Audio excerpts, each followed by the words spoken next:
Martin Luther King Jr. died 50 years ago. We know the familiar refrain from his speech delivered 55 years ago in Washington, D.C. Did his dream of racial equality come true? There's definitely been progress for some. Unfortunately for many others, the dream remains just that, a dream. So what would King be fighting for today? His famous speech was delivered on a march for jobs and freedom. When it comes to jobs for many African Americans, things have actually got worse. In 1954, black people were just under twice as likely to be unemployed compared to white people.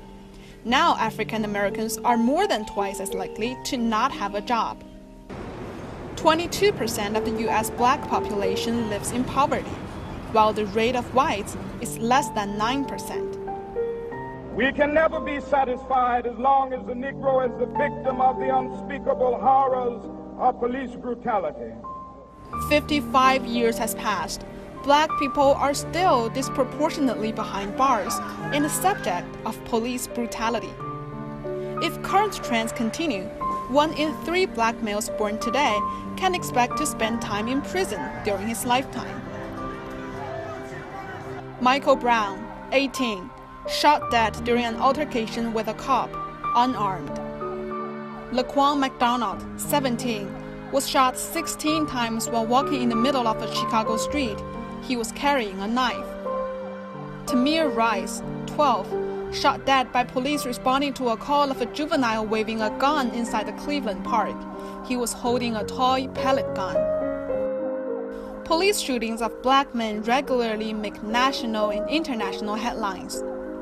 1,129 people have been shot and killed by police in 2017. 27% of the victims were black, despite blacks being just 13% of the population. Of those who were unarmed and not attacking, but were still killed by police, 35% were black. Experts at the United Nations Human Rights Council in 2016 warned about impunity for state violence in the U.S., which has created a human rights crisis that must be addressed as a matter of urgency. A lot has happened in the 50 years since Martin Luther King Jr. died, but his famous words seem as relevant today as when he first uttered them. I have a dream. My 4 little children will one day live in a nation where they will not be judged by the color of their skin, but by the content of their character. I have a dream today.